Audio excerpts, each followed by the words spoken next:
এক ইহুদি আসছে আমার নবীর দরবারে কালিমা পড়ার জন্য। নবীজি গো, আপনার দরবারে এসেছি কালিমা পড়ে ইসলামের সুশীতল ছায়ার নিচে আশ্রয় গ্রহণ করার জন্য গো নবী। নবীজি, শুনতে পেয়েছি আপনার ব্যাপারে আপনার মতো মানুষ এই জমিনের উপরে আর কেউ নাই। আগে নবীজি, কালিমা পড়ার জন্য এসেছি।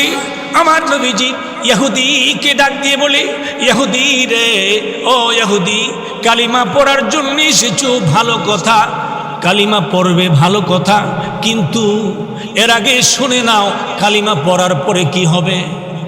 ইহুদি ডেকে বলি, ইয়া রাসূলুল্লাহ, কি হবে?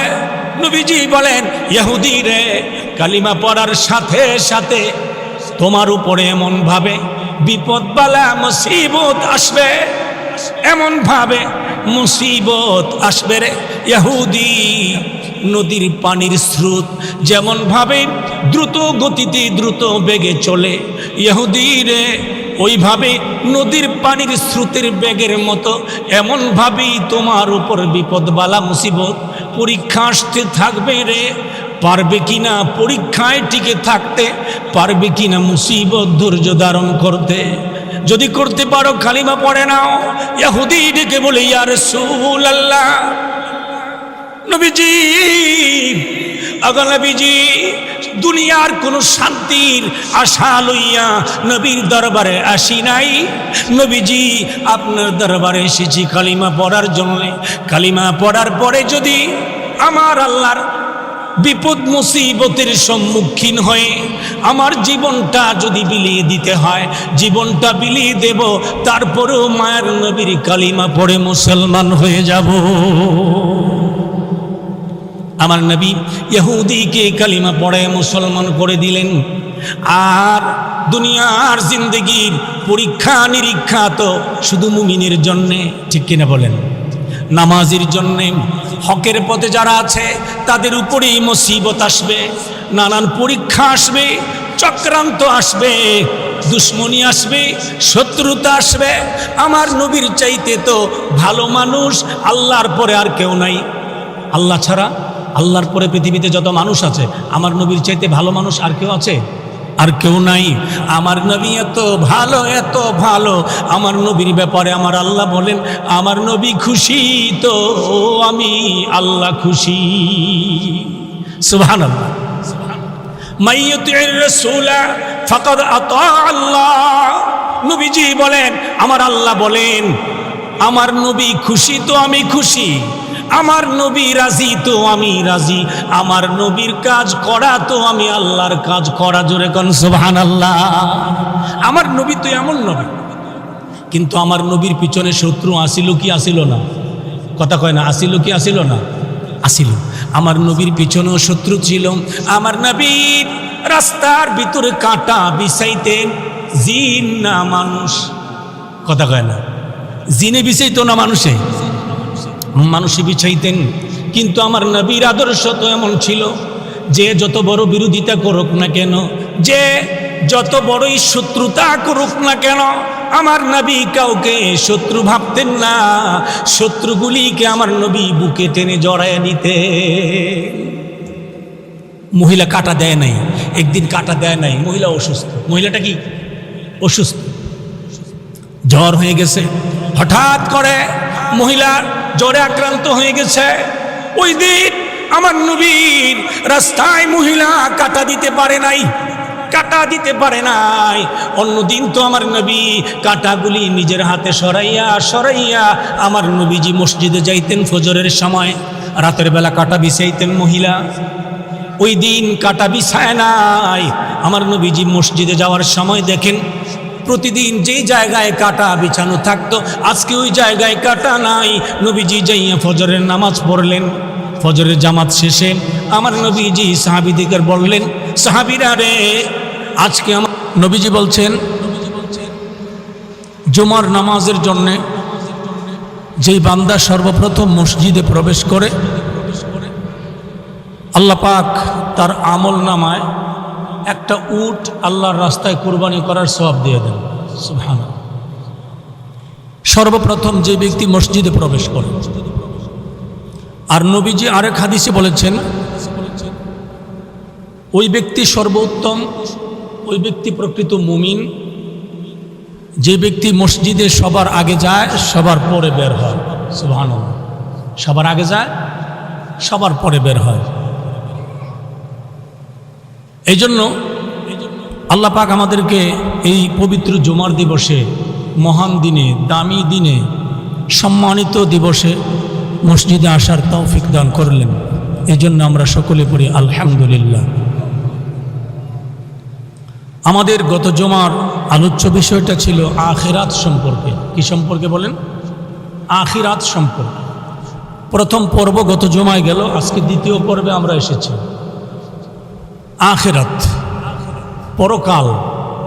আমরা যেখানে আছি এটা ইহকাল। এটার নাম কি বলেন? এটার নাম কি? ইহকাল। এর পরের যে কালটা আমাদের সামনে অপেক্ষা করতেছে এটার নাম পরকাল। ইহকাল শুরু হয় মাটির উপরের ঘরে আগমনের দ্বারা, ঠিক কিনা বলেন?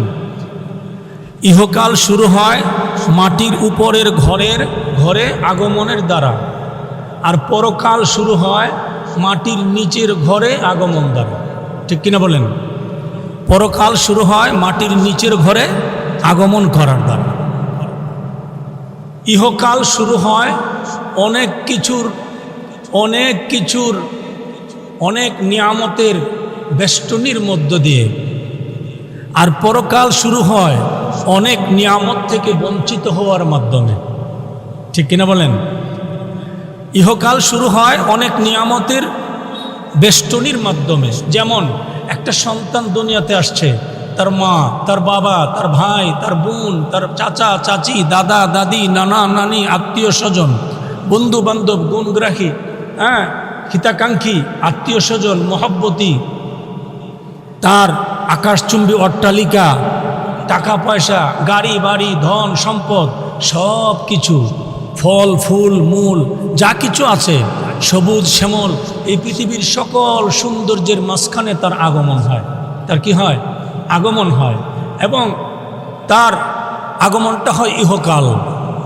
আর যেই দিন পরকাল মাটির ঘরে আগমন করবে, ওই দিন ইহকালের যত নিয়ামতের বেষ্টনীতে ছিল সবগুলি ত্যাগ করে, সব কিছু ফেলে রেখে, সব কিছুর মালিকানা হারিয়ে 3.5 হাত 3 ফিট বাই 7 ফিট একটা ঘরের মালিকানা মাটির নিচে, ওই ঘরের ভিতরে প্রবেশ করার দ্বারা প্রত্যেকটা মানুষ পরকালের জগতে পদার্পণ করে, ঠিক কিনা বলেন?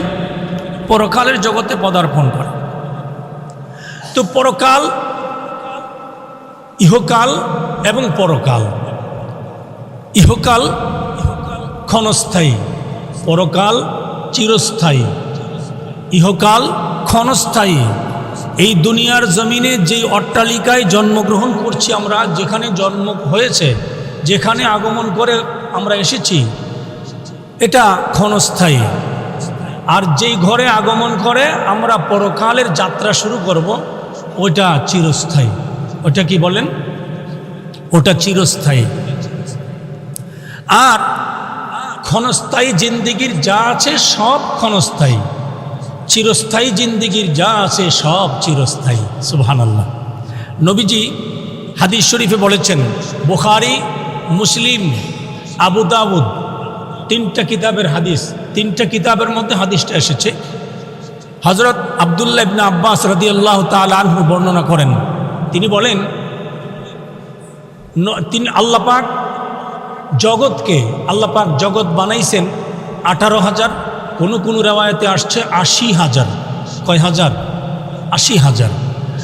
এক রেওয়ায়েতে আসছে 18,000, আরেক রেওয়ায়েতে আসছে 80,000। জগৎ মানে কি? সৃষ্টি। 80,000 সৃষ্টি করেছেন আল্লাহ পাক। 80,000 প্রকার সৃষ্টি আল্লাহ পাক করেছেন। এর মধ্যে আল্লাহ পাকের 18,000 মতান্তরে 80,000 আলমকে, সৃষ্টি জগৎকে 3টা ভাগ করা হয়েছে। কয়টা ভাগ? 3 ভাগ। 3টা ভাগ করা হয়েছে। 3টা ভাগের মধ্যে একটা ভাগ হলো শুধুই শান্তি, অশান্তি নাই। আরেকটা ভাগ হলো শুধুই অশান্তি, শান্তি নাই। আরেকটা ভাগ হলো শান্তিও আছে, অশান্তিও আছে, দুঃখ আছে, সুখও আছে, আশাও আছে, নিরাশাও আছে।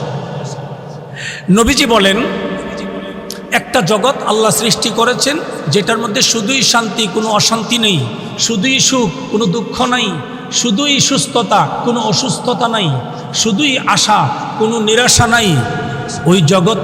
ওই জগৎটার নাম জান্নাত। ওই জগতের নাম কি বলেন? ওই জগতের নাম জান্নাত। আল্লাহ পাক বলেন, ইন্নাল্লাযীনা আমানু ওয়া আমিলুস সালিহাত। শর্ত দিয়েছেন আল্লাহ পাক। আল্লাহ পাক বলেন, নিশ্চয়ই যারা ঈমান এনেছে, ওয়া আমিলুস সালিহাত, এবং সৎ কর্ম করেছে। কি কর্ম? সৎ কর্ম, ভালো কাজ, সুন্দর আমল, নেক আমল, সুন্দর আমল করেছে, সৎকর্ম করেছে, তাদের জন্য আল্লাহ পাক বলেন, কানাত লাহুম জান্নাতুল ফিরদাউসি নুজুলা। আল্লাহ পাক বলেন, তাদের জন্য আমি আল্লাহ রেখেছি জান্নাত নামক নিয়ামত। সুবহানাল্লাহ, কি নিয়ামত? জান্নাতুল ফিরদাউস আল্লাহ পাক রেখেছেন। এখন আল্লাহ পাক বলেন, আমি যে বান্দার জন্য নেক ঈমান এবং নেক আমল, ঈমান এবং বলেন ঈমান এবং নেক আমল। নেক আমল বলতে আমরা কি বুঝি? শুধু নামাজ পড়েন 5 ওয়াক্ত, আর বছরে একবার রমজান আসলে রোজা রাখা, টাকা থাকলে হজে যাওয়া, বেশি টাকা থাকলে বছরে 2-4 বার উমরাতে চলে যাওয়া, হ্যাঁ। আর বাকি সব সুদের চিন্তা করে লাভ নাই, ঘুষের চিন্তা করে লাভ নাই, বাটফারি সিটারের চিন্তা করে লাভ নাই, মিথ্যা কথার চিন্তাও করে লাভ নাই, দুর্নীতির চিন্তা করে লাভ নাই, মানুষের হক মাইরা খাইতেও কোনো চিন্তা করে লাভ নাই। শুধু কেবল লা ইলাহা ইল্লাল্লাহ পড়ছি আর নামাজটা পড়লাম, রোজা রাখলাম, বছরে একবার, টাকা থাকলে হজে গেলাম, বাস আমার নেক আমল হয়ে গেছে, এমন না। নেক আমল বলতে কি বোঝানো হয়েছে?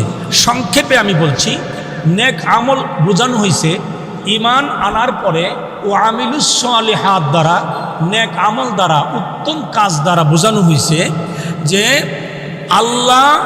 আল্লাহ সমর্থন করেন না, রাসূল সমর্থন করেন না এমন সব কাজ থেকে বিরত থাকা। কথা বলেন, এমন সব কাজ থেকে বিরত থাকা। আল্লাহ পছন্দ করেন না, রাসূল পছন্দ করেন না এমন সকল কর্মকাণ্ড থেকে নিজেকে দূরে রাখা, গুটিয়ে রাখা, বিরত রাখা, এর নাম নেক আমল। এর নাম কি? নেক আমল। আর আল্লাহ খুশি হন, রাসূল খুশি হন এমন সকল কাজগুলি করা, এর নাম নেক আমল। পাইকারি সোজা কথা। আল্লাহ পাক বলেন, আমি ঈমান আনার পরে যেই বান্দা নেক আমল করবে, উত্তম কাজগুলি করবে, অনুত্তম কাজ ছেড়ে দেবে, ঘৃণার কাজ ছেড়ে দেবে, পছন্দের কাজগুলি করবে, আমি আল্লাহর পছন্দের কাজগুলি করবে, আমার বন্ধুর দেখানো পথে সুন্দরভাবে জীবন পরিচালনা করবে। চাই কষ্ট হোক আর দুঃখ হোক, শান্তি হোক আর অশান্তি হোক, সে তো কেবল মুমিন, তো কেবল ওই শান্তির অপেক্ষায় থাকবে যেই শান্তি শুরু হবে তো শেষ হবে না। সুবহানাল্লাহ। মুমিন ওই শান্তির অপেক্ষায় থাকবে যেই শান্তির শুরু হবে, শেষ হবে না। মুমিন ওই বাড়ির জন্য পাগল পারা হয়ে থাকবে যেই বাড়ির মালিকানা বুঝে পাবে, কোনোদিন হাতছাড়া হবে না।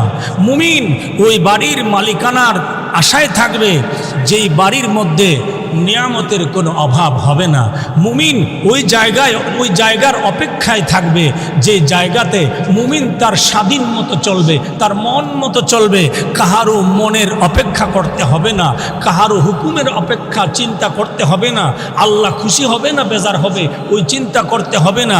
ওই জায়গাতে আল্লাহ বান্দাকে 100% স্বাধীনতা দান করবেন। সুবহানাল্লাহ। বান্দাকে কি দান করবেন বলেন? স্বাধীনতা দান করবেন। অর্থাৎ দুনিয়াতে যে ব্যক্তি রব চাহি জিন্দেগি করবে, আল্লাহ পাক তাকে মৃত্যুর পরে মন চাহি জিন্দেগি দান করবেন। সুবহানাল্লাহ। দুনিয়াতে মন চাহি জিন্দেগি চলবে না, রব চাহি জিন্দেগি লাগবে।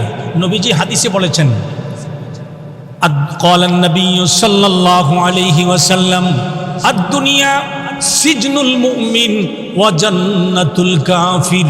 আমার নবীজি বলেন, উম্মতরি तमाम দুনিয়ার মানুষগুলিকে আমার নবীজি ইশারা করে ডাক দিয়ে বলতেছেন, দুনিয়াবাসী রে ও আমার উম্মতেরা, এই দুনিয়া যারা মুমিন হবে, যারা আমার আল্লাহর নেক বান্দা বান্দি হবে, যারা আমি নবীর ভালোবাসার উম্মত হবে, আমি নবীর মহব্বতের প্রেমিক উম্মত হবে রে, এই মানুষগুলির জন্যে এই দুনিয়া কোনোদিন স্বাধীন হতে পারে না।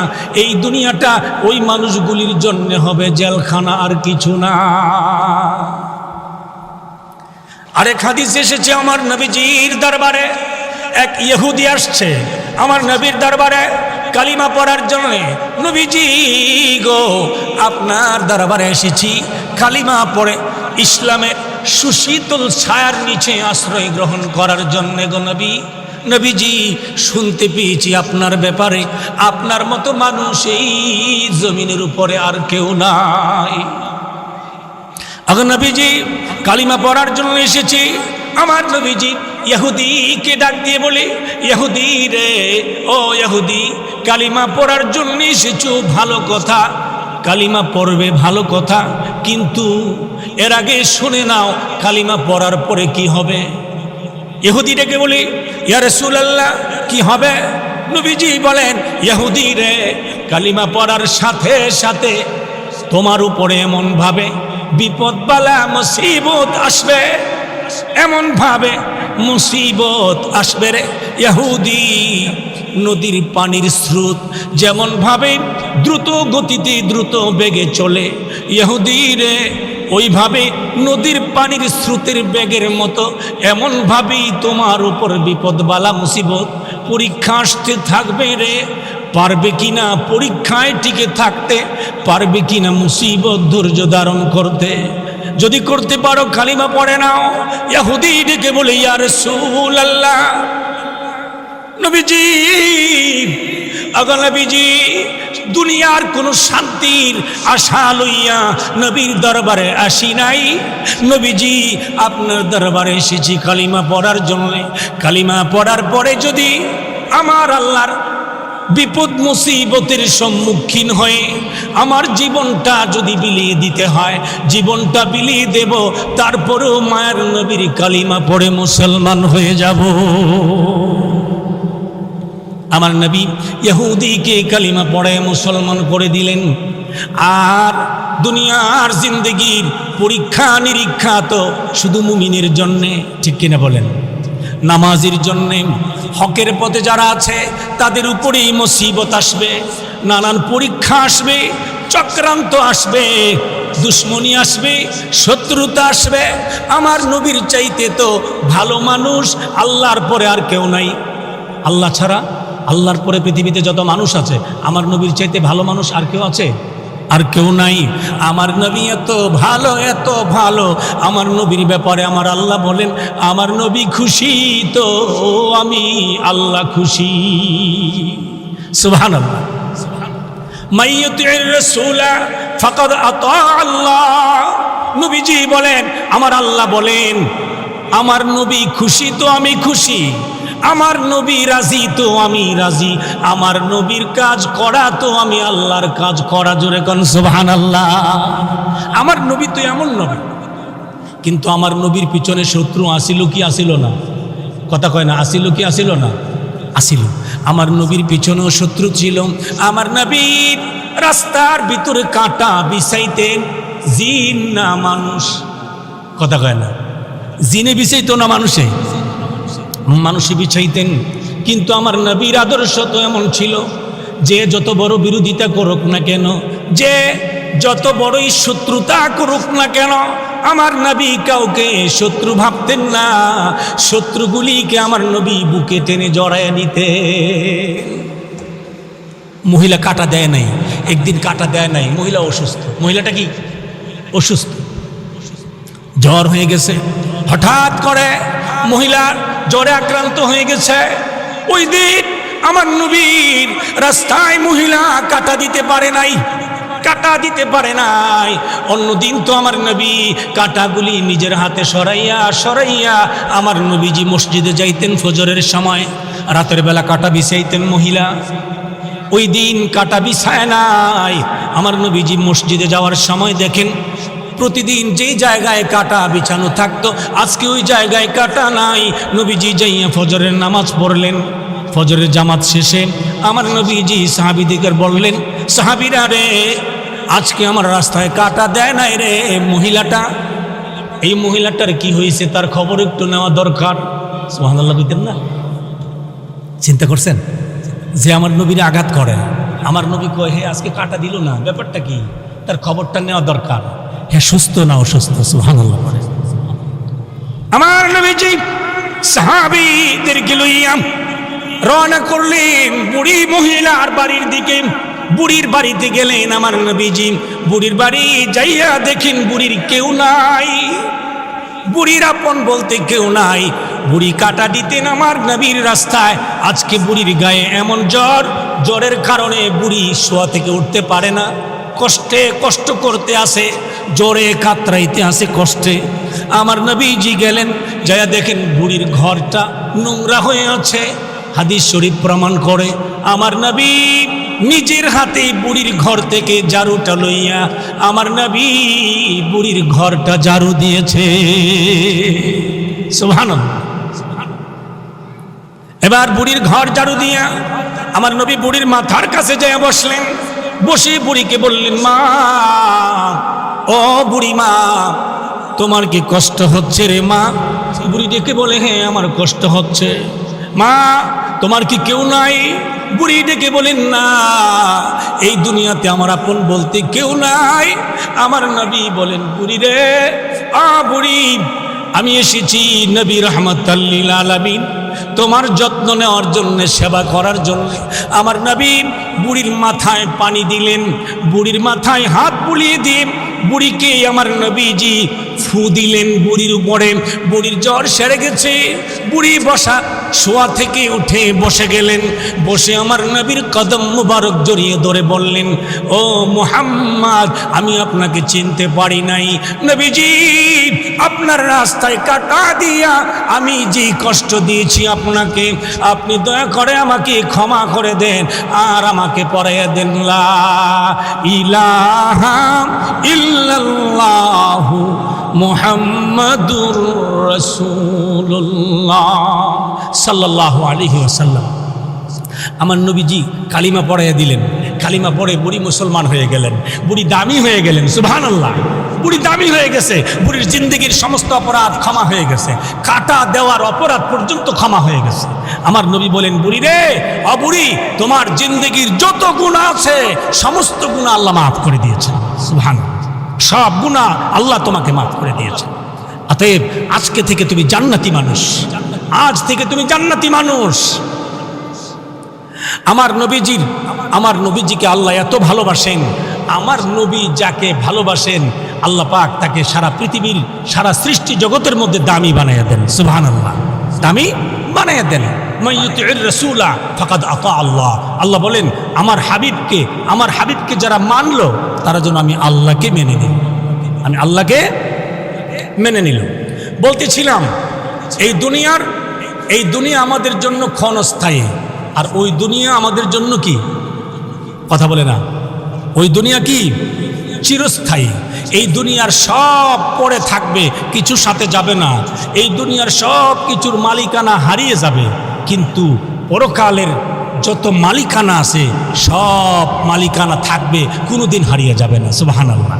এই কথাটা আল্লাহ পাক বলছেন। আমি যে কোরআনে কারীম থেকে আয়াত তিলাওয়াত করেছিলাম, আল্লাহ পাক বলেন, ইন্নাল্লাযীনা আমানু ওয়া আমিলুস সালিহাত, নিশ্চয়ই যারা ঈমান এনেছে, লা ইলাহা ইল্লাল্লাহ মুহাম্মাদুর রাসূলুল্লাহ, যারা আল্লাহ এক, আল্লাহ ছাড়া কোনো মাবুদ নাই, এক আল্লাহ, আল্লাহ ছাড়া কোনো ইলাহ নাই, কোনো ইবাদতের যোগ্য কেউ নাই, এই কথা যারা সাক্ষী দিয়েছে। ও আমিলুস সালিহাত, যারা নেক আমল করেছে, কানাত লাহুম জান্নাতুল ফিরদাউসি নুজুলা, আমি আল্লাহ জান্নাতুল ফিরদাউস তাকে দান করে দেব। সুবহানাল্লাহ। এবার কোন জান্নাত, জান্নাতটা কেমন হবে আল্লাহ পাক বলেন, খালিদিনা ফিহা আবাদা। আল্লাহ পাক বলেন জান্নাত তো এমন জান্নাত তোমাকে দান করব। এমন একটা বাড়ি আমি আল্লাহ তোমাকে দান করব। এমন একটা ফ্ল্যাট, এমন একটা বাসভবন আমি আল্লাহ তোমাকে দান করব। খালিদিনা ফিহা আবাদা, চিরস্থায়ী সময়ের জন্যে, চিরস্থায়ী সময়ের জন্যে, অনন্ত অসীম কালের জন্যে আমি আল্লাহ তোমাকে ওই জান্নাতের মালিকানা দান করব। এখানে ওয়ারিশ সূত্রে কেউ মালিক হবে না। সুবহানাল্লাহ পড়েন। কেউ মালিক হবে? বলেন। বাবার 5টা ছেলে, বাবার সম্পদ আছে 10 কানি সম্পদ, দোকান আছে, ব্যবসা প্রতিষ্ঠান আছে, গাড়ি আছে, বাড়ি আছে, মিল ফ্যাক্টরি আছে। এই 5টা ছেলে, 5টা মেয়ে, 10টা সন্তান, 10টা সন্তান সবার এইগুলির মধ্যে মালিকানা আছে। আছে না নাই? আছে। আল্লাহ বলেন খালিদিনা ফিহা আবাদা, এই মালিকানা তোমাকে এককভাবে দেওয়া হবে, যেই মালিকানা কোনোদিন শেষ হবে না। আরেক আয়াতে আল্লাহ পাক বলেন জান্নাতিন তাজরি মিন তাহতিহাল আনহার, আল্লাহ বলেন এমন একটা জান্নাত দান করা হবে যে জান্নাতের তলদেশ দিয়ে নহর প্রবাহমান, ঝর্ণা প্রবাহিত। সুবহানাল্লাহ। ঝর্ণা কিসের? পানি। গোমতী নদীর পানি, মেঘনার পানি, পদ্মার পানি, বঙ্গোপসাগরের পানি না। আল্লাহ বলেন ওইখানে থাকবে ঝর্ণা, থাকবে প্রবাহমান। মধুর ঝর্ণা একদিক দিয়া ঝরবে, দুধের ঝর্ণা আরেক দিক দিয়া ঝরবে, শরবতের ঝর্ণা আরেক দিক দিয়া ঝরবে। ট্যাঙ্গের শরবত না, হ্যাঁ, ট্যাঙ্ক গুলানো শরবত। এটা কি শরবত? এটা জান্নাতি শরবত, শারাবান তহুরা। সুবহানাল্লাহ। এটা পবিত্র শরবত, জান্নাতের পবিত্র শরবত, যেটা দুনিয়াতে আমরা যেটাকে শরাব বলি, মদ বলি, এটা খাইলে তো বাপ চিনে না, মা চিনে না, বউ চিনে না, জি চিনে না, ঠিক না বেঠিক? এটা খাইলে মাথা নষ্ট হয়ে যায়, নেশা করলে, মদ খাইলে। আল্লাহ পাক বলেন শারাবান তহুরা ওয়া সাকাহুম রাব্বুহুম শারাবান তহুরা, আমি আল্লাহ জান্নাতের ভিতরে পবিত্র শরাব পান করাবো। পবিত্র শরাব। দুনিয়াতে ফেন্সিডিল খাইও না, দুনিয়াতে আমেরিকার তৈরি মদ খাইও না, দুনিয়াতে ইয়াবা সেবন করো না, দুনিয়াতে কোনো প্রকার নেশাদ্রব্য আশেপাশে যেও না। আল্লাহ তোমাকে জান্নাতে পবিত্র নেশাদ্রব্য পান করাবেন। সুবহানাল্লাহ। তোমাকে পবিত্র পবিত্র শরাব তোমাকে পান করাবে জান্নাত। এজন্য পরকালের যা কিছু সব চিরস্থায়ী, আর এই দুনিয়ার বাড়ি, গাড়ি, অট্টালিকা সব ক্ষণস্থায়ী। ঠিক কিনা বলেন? ছেলে, মেয়ে, বিবি, পরিবার, পরিজন সব পর হয়ে যাবে। সব কি হয়ে যাবে? পর হয়ে যাবে। না আপন থাকবে কেউ? বলেন। সকালে মারা গেলে কি সারাদিন রাইখা রাত্রটা রাখার জন্য ছেলে মেয়েরা বলবে যে আমার আব্বারে আজকের দিনটা রাখো, আজকে রাত্রটা রাখো, আমার আব্বারে বুকে নিয়ে ঘুমামু? কইব কোনো ছেলে মেয়ে? বলবে না। স্ত্রী বলবে না যে আমি আমার স্বামীর নিয়ে ঘুমাবো? এই কথা বলবে না, স্বীকার করবে না। আরে কি স্বীকার করবে মিয়া? আপনি মরে গেছেন, আপনার মৃত্যুর পরে আপনার গোসল হয়েছে, আপনাকে গোসল দিতে গিয়ে যে সাবানটা আনছে বাজার থেকে, গোসল দেওয়ার পরে সাবানের যে অংশটা উদ্ধৃত রয়েছে, অবশিষ্ট আছে, যে সাবানটা উফুরছে, বেশতি আছে, এই সাবানটা কি কেউ ঘরে রাখে? বলেন। এই সাবানটা কি কেউ ঘরে গোসলখানায় রাখে? রাখে না। কেন রাখে না? কেন রাখে না? এটা তো সাবানই। আপনার গোসলখানায় যে আরেকটা সাবান আছে, এটাও তো একটা সাবান, এটাও তো মার্কেটের কেনা সাবান। ওই সাবানটাই যেমন সুগন্ধি আছে, এটা তো সুগন্ধি আছে। এটা কেন রাখবে না? এই জন্য রাখবে না, এই সাবানটা দিয়া মুর্দাকে গোসল দেওয়া হয়েছে। এই সাবানটা দিয়া মুর্দাকে গোসল দেওয়া হয়েছে, মরা মানুষকে গোসল দেওয়া হয়েছে। এই জন্যে মরা মানুষের সন্তানও এই সাবানটা গায়ে লাগাইতে রাজি না, এই মরা মানুষের বিবিও সাবানটা গায়ে লাগাইতে রাজি না, এই মরা মানুষের মা বাবাও গায়ে সাবানটা লাগাইতে রাজি না। বলে না, এই সাবানটা দিয়ে মুর্দাকে গোসল দেওয়া হয়েছে, এটা ফেলে দাও, এটা কাউকে দিয়ে দাও, এটা ব্যবহার করা যাবে না, এটা ঘরে রাখা যাবে না। বলেন তো দেখি, আপনাকে কতটুকু আপন করে নিছে? আপনি কতটুকু আপন আছেন মরে যাওয়ার পরে? আপনি আর আপন নাই, আপনি আপন পর হয়ে গেছেন। দুনিয়াতে যত আপন আমরা বলতেছি, এই আপন আপন বলতে বলতে জীবন ধ্বংস করে দিতে আসে। এই আপনদের পিছনে ঘুরতে ঘুরতে, এই আপনদের জন্য কাজ করতে করতে, মেহনত পরিশ্রম করতে করতে আল্লাহ ভুলে গেছি, নামাজ ভুলে গেছি, রোজা ভুলে গেছি, হালাল হারাম ভুলে গেছি, সত্য মিথ্যা সব ভুলে গেছি। সব ভুলে গিয়া এই আপনদের পিছনে পড়ে পরকালের আসল আপন, দুনিয়া এবং আখিরাতের আসল আপন যিনি আমার আল্লাহ, ওই আল্লাহকে ভুলে গেছি। ঠিক কিনা বলেন? ওই আল্লাহকে আমরা ভুলে গেছি। আমার আল্লাহ তো দুনিয়াতেও আপন, আখেরাতেও আপন, ঠিক কিনা বলেন? কবরে যদি আমার আল্লাহ আপন না হয় উপায় থাকবে? উপায় থাকবে না। দুনিয়াতেও আমার আল্লাহ আপন, আমরা বুঝি আর না বুঝি। কি বলেন? এই যে শ্বাস নিতাছি, বসে রয়েছি, শ্বাস নিতাছি, চোখ দিয়ে দেখতে আসি, কান দিয়ে শুনতে আসি, এই সবগুলি কার দয়া? কার দয়া? কথা বলে না, কার দয়া? আল্লাহর দয়া। তাহলে আল্লাহ আমার শ্রেষ্ঠ আপন, আল্লাহ আমার শ্রেষ্ঠ আপন। এই মিয়া, আপনি দুনিয়াতে যাদেরকে আপন মনে করতেছেন, যাদের জন্য জীবনটা বিসর্জন দিতে আছেন, এই আপনগুলি আপনার দাঁতে যদি একটা দাঁতে যদি ব্যথা হয়, এই আপনরা সবাই মিললে আপনার দাঁতের ব্যথা সরাইতে পারবে না। কথা বলে না, পারবে? পারবে না। দাঁতের ব্যথা সহ্য হয় না, শেষ পর্যন্ত দাঁতের মধ্যে ধরিয়া গালের মধ্যে হাত লাগাইয়া চাপ দিয়ে ধরে, যারে ডাকে তিনি হলেন সর্বশ্রেষ্ঠ আপন, তিনি হলেন আল্লাহ। ঠিক কিনা বলেন? ব্যথা অস্থির, ডাকে কারে? আল্লাহ আল্লাহ আল্লাহ। আমার আল্লাহ কয়, আমি এত বড় দয়ার আল্লাহ রে, তুই নামাজ পড়স না, রোজা রাখস না, সুদ খাস, ঘুষ খাস, চুরি ডাকাতি হারমাদি সন্ত্রাসী করস, দুর্নীতি করস, এরপরেও যখন বিপদে পড়িয়া আমি আল্লাহকে মায়ার সুরে ডাকতে থাকস, আমি আল্লাহ আর সইতে পারি না। এমনি আমি আল্লাহ তোর সামনে হাজির হইয়া আমি আল্লাহ তোর ব্যথা দুর্দশা দূর করে দেই। সব দূর করে দেন কে? কোনো আপন আপনার পাশে থাকবে না, কোনো আপন আপনার দুঃখ দুর্দশা দূর করতে পারবে না। হ্যাঁ মিয়া, আপনি কোটি টাকার মালিক হয়েছেন, এত কিছু করছেন, হঠাৎ করে রাতের বেলা ঘুমের ঘরে আপনি ব্রেন স্ট্রোক করেছেন, আপনি অচল হয়ে গেছেন। ঠিক কিনা বলেন? আপনি অকিছু হয়ে গেছেন, এরপর দিন থেকে আপনার আর আগের মতো মূল্য নাই। কথা বলে না, আগের মতো মূল্য আছে? সর্বোচ্চ 1 মাস, সর্বোচ্চ 1 মাস 2 মাস আপনাকে নিয়ে টানা হেঁচড়া করবে, ডাক্তারের কাছে যাবে, হাসপাতালে দৌড়াবে, এরপরে আর আপনাকে নিয়ে ঘোরা ভালো লাগবে না, বিরক্ত হয়ে যাবে। তখন হুজুরদের কাছে যায় বলবে, হুজুর কোন খতমটা পড়াইলে তাড়াতাড়ি মরবে? ঠিক কিনা কন? কোন খতমটা পড়াইলে তাড়াতাড়ি মারা যাবে, অবসর হবে, উদ্ধার হবে, বিপদ দূর হবে। অথচ এই কোটি কোটি টাকার সম্পদ করলো এই মানুষটা গাধার মতো পরিশ্রম করে। আজকে 1 মাস 2 মাস, এরপরে আর সহ্য হচ্ছে না তাকে নিয়ে কষ্ট করা, আর সহ্য হচ্ছে না। এরার নাম আপন। এরার নাম কি? এর নাম আপন। আসলে ওরা আপন না, আপন হলেন যিনি, তিনি হলেন কে? আল্লাহ। গত জুমায় আমাদের আলোচনাটা ছিল বাদশাহ হারুনুর রশিদের দরবারে যাইতেন বাহলুল হাকিম। কে যাইতেন? বাহলুল হাকিম। কেউ বলতেন বাহলুল পাগলা। বাহলুল হাকিম ছিল অনেক বড় মাপের ওই জামানার একজন শ্রেষ্ঠ আল্লাহর ওলি ছিলেন। সুবহানাল্লাহ। আল্লাহর ওলিদের ভিতরে অনেক শ্রেণী বিন্যাস আছে, অনেক ক্লাস আছে। কিছু কিছু আল্লাহর ওলিরা এমনই হন, তাদের কথাবার্তা আচরণ শুনলে মনে হয় তারা পাগল, মনে হয় তারা কি? পাগল। এখন বাহলুল হাকিম তার খুব সখ্য ছিল, খুব খাতির ছিল, ভালো সম্পর্ক ছিল বাদশাহ হারুনুর রশিদের সাথে। তার দরবারে যাইতেন আইতেন, বাদশাহ হারুনুর রশিদ ওপেন করে রেখেছিলেন তার জন্য দরজা, বলে রেখেছিলেন সিকিউরিটি গার্ডদেরকে যে বাহলুল হাকিম, বাহলুল পাগলা যখনই আসবে আমার সাথে সাক্ষাৎ করতে সরাসরি আমার কাছে পাঠিয়ে দিবে। সুবহানাল্লাহ কইতেন না? আবার বাহলুল হাকিম একদিন যাওয়ার পরে বাদশাহ হারুনুর রশিদ বাহলুল হাকিমের হাতে তার হাতের ছুরিটা, লাঠিটা হাতে ধরাইয়া দিলেন, ছুরিটা দিয়ে বললেন, বাহলুল তোমার হাতে লাঠিটা আমি আমানত রাখলাম। কি রাখলাম? আমানত রাখলাম। আমানত রাখছে না বেচালিত হয়েছে? কথা কয় না।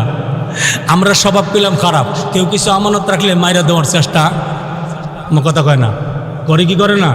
এমন চরিত্রের মানুষও আছে, আপনি টাকা আমানত রাখলে মাইরা দিয়া পরে অস্বীকার করার মতো মানুষও দুনিয়াতে আছে। এই মিয়া, তুমি কোন সময় আমার কাছে টাকা দিয়েছো আন্তাজি?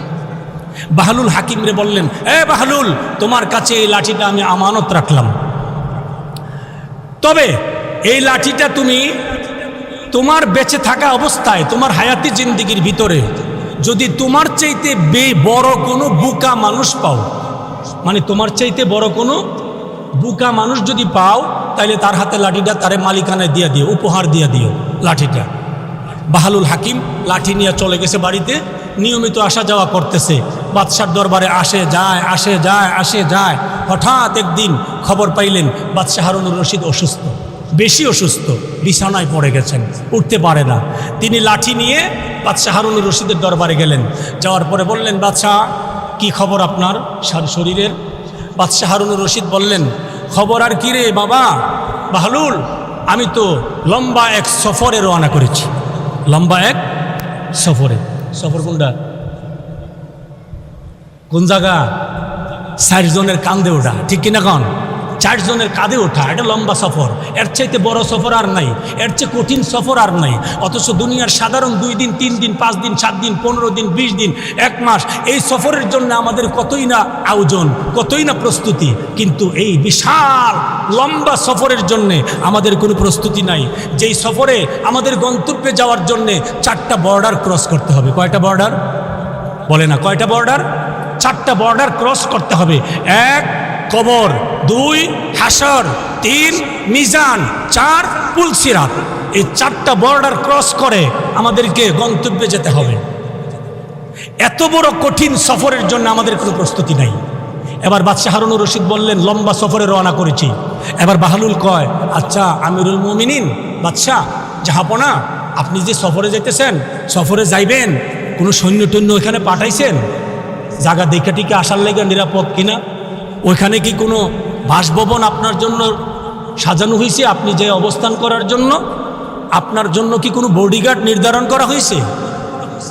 এবার বাদশাহ হারুনুর রশিদ কয়, বাহলুল রে, এই জন্যই তো আমি তোরে বোকা কই বেটা, যেই সফরে রওনা করছি ওইখানে সৈন্য পাঠানো যায় না, ওইখানে বডিগার্ড নেওয়া যায় না, ওখানে আগে বাগে জায়গা সাজানো যায় না। তো আপনি যাইবেন যে, তো আইতাছেন কখন? বাহলুল কয়, এটি পাগলের কথা না, কিন্তু আসলে কি কথাটা পাগলের? বাহলুল কয়, তাইলে আসতেছেন কখন? বাদশাহ হারুনুর রশিদ কয়, আরে বোকা, এই সফর থেকে কেউ আসতে পারে না রে, এই সফরে চলে গেলে কেউ যাইতে পারে, আসতে পারে না। তখন বাহলুল কয়, ও আচ্ছা আচ্ছা, তাইলে আমি তো আজকে একটা দায়িত্ব মুক্ত হইতে পারবো। কি দায়িত্ব? আপনি যে আমার হাতে লাঠি দিয়েছেন আমানত, আপনি বলছেন আমার চাইতে বেশি বোকা যদি পাই এটা দিয়ে দেওয়ার জন্য। আজকে আমি দেখলাম এই লাঠি পাওয়ার সর্বশ্রেষ্ঠ উপযুক্ত আপনি। কারি কি কস? এটা কি কইলি? হ্যাঁ। বাদশাহ হারুনুর রশিদ কয়, বাহলুল রে, আমি কেমনি উপযুক্ত হইলাম এই লাঠির? হারুনুর রশিদ আশ্চর্য হয়ে গেলেন। বাহলুল ডাক দিয়ে বলেন, আমিরুল মুমিনিন গো, এই জন্য আপনি লাঠির উপযুক্ত। ওগো আমিরুল মুমিনিন, জীবনে আপনাকে বহু সফর করতে দেখেছি। সফরের আগে বহু আয়োজন করেছেন, বহু প্রস্তুতি নিয়েছেন, আবার সফর থেকে ফিরে আসছেন। আমিরুল মুমিনিন গো, আপনার নিজের মুখের কথা, আজকে যে সফরে আপনি রওনা করেছেন, এই সফরে কোনো প্রস্তুতি নেওয়া যায়, কোনো আয়োজন করা যায় না, নিরাপত্তা রক্ষী পাঠানো যায় না। আমিরুল মুমিনিন, ওই জায়গা থেকে আর কোনোদিন ফিরে আসা যায় না। আমিরুল মুমিনিন গো, তাহলে আমি তো দেখতে পাইলাম এত লম্বা সফর আপনার সামনে, এই লম্বা সফরের জন্য আপনাকে তো কোনোদিন তেমন কোনো প্রস্তুতি নিতে আমি দেখলাম না। এই জন্যে আমি বুঝতে পেরেছি আপনার চাইতেই বোকাই পৃথিবীতে আর কেউ না। এবার বাদশাহ হারুনুর রশিদ কান্না শুরু করে দিয়েছেন, চোখের পানি চার চার করে ছাড়তে আছেন, ছোট্ট বাচ্চা শিশুর মতো কাঁদতে আছেন। বাহলুল কয়, আমিরুল মুমিনিন কেনে কান্দেন? বাদশাহ হারুনুর রশিদ কয়, বাহলুল রে, এতদিন আমি তোরে বোকা মনে করতাম, কিন্তু আজকে বুঝতে পারলাম তোর মতো বুদ্ধিমান আল্লাহর জমিনের উপরে আর কেউ না, আর কেউ নাই। বাহলুল রে, তুই তো সত্যিই বলেছস, আমি তো এত লম্বা সফরের জন্যে যতটুকু প্রস্তুতি নেওয়া দরকার আমি তো এতটুকু প্রস্তুতি নেই নাই রে, আমি তো দুনিয়া নিয়ে ব্যস্ত ছিলাম। এই জন্যে বন্ধুরা আমার, রাজা বাদশাহ দুনিয়ার যত কিছু আছে সবাইকে ফিরে যেতে হবে কোন জায়গায়? ওই আসল জায়গায়। 3 ফিট বাই 7 ফিট ছোট্ট একটা বাসভবন, ছোট্ট একটা ফ্ল্যাট, যে ফ্ল্যাটটা পুরো ফ্ল্যাট একটা রুম, ওই মাটির ঘর, ওই ফ্ল্যাটে যেতে হবে। ওই ফ্ল্যাটে গেলে আর কেউ ফিরে আসে না। কেউ ফিরে আসে? কেউ ফিরে আসে না। ওইখানের জন্য প্রস্তুতি নিতে হবে, ওইখানের জন্য প্রস্তুতি নিতে হবে। বাড়ি ঘর সংসার সম্পদ করতেও হবে, আর ওই জায়গার মধ্যে সম্পদ পাঠাতে হবে। ঠিক কিনা বলেন? ওই জায়গাতে সম্পদ পাঠাতে হবে। আল্লাহ রাব্বুল আলামিন আমাদের সকলকে ইহকালকে পিছনে রেখে পরকাল প্রাধান্য দেওয়ার তৌফিক আল্লাহ দান করেন। সকলেই পড়ি আমিন। এই দুনিয়ার যারা ডুপ্লিকেট আপন, কি আপন বলেন এরা? এই কথা কয় না। দুনিয়ার আপনগুলি কি আপন? অরিজিনাল না ডুপ্লিকেট? ডুপ্লিকেট। ওরা বেঁচে থাকতে আপন, মরে গেলে পর। মরে গেলে কি? বেঁচে থাকতে আপন, মরে গেলে পর। শেষ শেষ। দীর্ঘদিন লালিত পালিত খাঁচার পাখি যেই দিন আপনাকে আমাকে ফাঁকি দিয়ে চলে যাবে, যেই দিন ফাঁকি দিয়ে চলে যাবে, ওই দিন আর পাখিটা ফিরে আসবে না। কোনো দিন আর কোনো দিন ফিরে আসবে না। এই পাখিটাকে আমরা চিনি না, জানি না। এই পাখিটাকে কোনোদিন আমরা দেখি না, না দেখে এই পাখিটারে লালন পালন করতে আসে। ঠিক কিনা বলেন? মা কথা কয় না? ঠিক কিনা? এই পাখিটা খাঁচার ভিতরে আছে না নাই? এই পাখিটার নাম রূহ। এই পাখিটার নাম কি? রূহ। এই পাখিকে আমরা চিনি না, জানি না তার সম্পর্কে, তারে আমরা ধরতে পারি নাই কোনো দিন, তারে আমরা সেই চোখে সরাসরি দেখি নাই, তার সাথে পরিচয় নাই। তার সাথে কি নাই? পরিচয় নাই। কিন্তু সে একদিন সব কিছু ফেলে পালিয়ে যাবে উড়াল মেরে। ঠিক কিনা বলেন? অচিন পাখি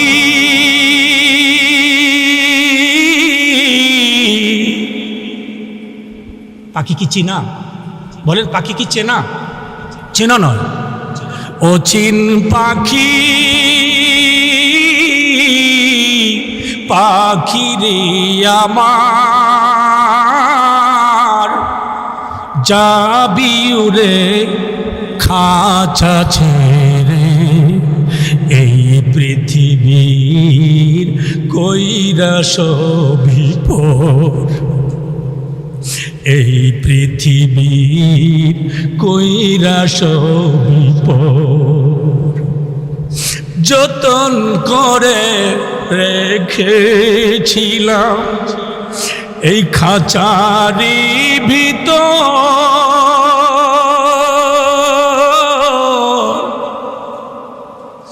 ফাঁকি দিয়ে গেলি চলে, পাইলাম না খবর। বন্ধু বান্ধব সবাই মিলে, বন্ধু বান্ধব সবাই মিলে দিবে আমায় কবর, এই পৃথিবীর কইরা সবিপর। অচিন পাখি